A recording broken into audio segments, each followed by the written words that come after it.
8వ రోజుకు చేరుకున్న రైతన్నులు, కార్మికులు నిరాహారదీక్ష భాగంలో రోజురోజుకి పెరుగుతున్న రైతన్నలు మమ్మల్ని కాపాడండి అంటూ పరుల చేస్తున్న రైతన్నలు, కార్మికులు.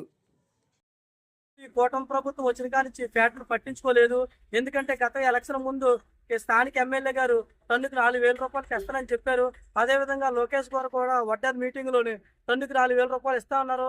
చంద్రబాబు నాయుడు గారు కూడా మాడుగుల్లో మీటింగ్ పెట్టినప్పుడు అక్కడ ఆ రోజు కూడా హామీ ఇచ్చారు, ఫ్యాక్టరీని పూర్వవైపుకి తీసుకొస్తాం, ఫ్యాక్టరీని కార్మికుల్ని కాపాడుతామని చెప్పారు. ఈ రోజు ఫ్యాక్టరీని కానీ రైతులు కానీ కార్మికులు కానీ పట్టించుకున్న పాపాన్ని ఈ రాష్ట్ర ప్రభుత్వం కానీ కేంద్ర ప్రభుత్వం కానీ చేయలేదు. అందు గురించి ఈ రాష్ట్ర ప్రభుత్వం ఇప్పటికైనా కొద్ది తెరిచి ఇద్దరు ఎమ్మెల్యేలు కూడా ఎంపీ గారు కూడా ముగ్గురు మాట పెద్దంటూ ఈ ఫ్యాక్టరీకి తక్కువ 40 నుంచి 45 కోట్లు ఇచ్చి ఈ ఫ్యాక్టరీని కాపాడుతారని మనస్ఫూర్తి కోరుకుంటున్నాం. రిప్రజెంటేషన్ ఇచ్చినప్పుడు స్వయంగా రామనాయుడు గారు కలెక్టర్ గారికి విన్నవించుకొని ఆయన ఈ కార్మికులు పడుతున్న ఇబ్బందులు, ఈ షుగర్ ఫ్యాక్టరీ మీద ఆధారపడి జీవిస్తున్న రైతులు కార్మికుల దాకా ఆవేదనని స్పష్టంగా కలెక్టర్ గారికి తెలియజేసి ఆయన కార్మిక సంఘంగా రైతు సంఘంగా మరి ఆయన కూడా రిప్రజెంటేషన్ కలెక్టర్ గారికి ఇచ్చారు. ఆయన కూడా మాట్లాడవలసిన కోరుతా ఉన్నాం.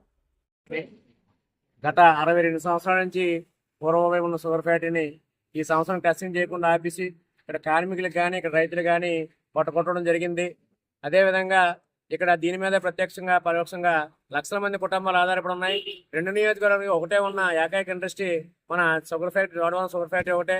ఈ షుగర్ ఫ్యాక్టరీ నిలబెట్టుకోకపోతే మాత్రం ఇక్కడ అంతా పూర్తిగా నిర్జీవమైన పరిస్థితుల్లో ఏర్పడి ఆకలితో చాలా మంది ఇబ్బందులు పడుతున్న పరిస్థితుల్లో ఉన్నది. కాబట్టి ఎట్టి పరిస్థితుల్లోనూ ఎలక్షన్స్ ముందు గౌరవ కూటమి నాయకులు కూడా చెప్పడం జరిగింది, ఎట్టి పరిస్థితుల్లోనూ ఫ్యాక్టరీని అభివృద్ధి బాటలో తీసుకొచ్చి రైతులు రావాల్సిన బకాయిలు కానీ కార్మికులు రావాల్సిన బకాయిలు కానీ ఎట్టి పరిస్థితులను క్లియర్ చేసి టెస్టింగ్ని పరిశీలించి అడ్మినిస్ట్రేషన్ మొత్తం మార్చి ఫ్యాక్టరీని అభివృద్ధి బాటలో నడిపిస్తామని మాట్లాడడం జరిగింది.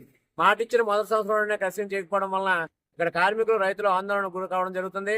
అదేవిధంగా లాస్ట్ ఇయర్ సీజన్ తిప్పుతారన్న కార్మికులు ఎదురు చూస్తున్న టైంలో సడన్ గా గవర్నమెంట్ నుంచి జీవో రిలీజ్ చేయించి మన రైతుల నుంచి చెరుకుని ప్రైవేట్ ఫ్యాక్టరీ తరలించడం చాలా హేయబద్ధమైన విషయం. వీటిని మాత్రం ఒకసారి గవర్నమెంట్ పెద్దలందరూ పునఃపరిశీలన చేసి కార్మికులు రావాల్సిన బకాయిలు కానీ రైతులు రావాల్సిన బకాయిలు కానీ అదేవిధంగా రిటైర్ అయిపోయిన కార్మికులు 2 సంవత్సరాలు ఇవ్వాల్సిన గ్రాడ్యుటీలు కానీ అదేవిధంగా రాబోయే రోజుల్లో ఎట్టి పరిస్థితుల్లో క్రషింగ్ తెలిపి ఇక్కడ రైతులకు కానీ ఇక్కడ కార్మికులు కానీ భరోసా ఇచ్చే విధంగా ఓ జీవోని రిలీజ్ చేసి నెక్స్ట్ ఇయర్ ఎట్టి పరిస్థితుల్లో ఉన్న ఫ్యాక్టరీ తీసుకునే విధంగా సూచనలు చేస్తారని చెప్పని గవర్నమెంట్ కోరుకోవడం జరుగుతుంది.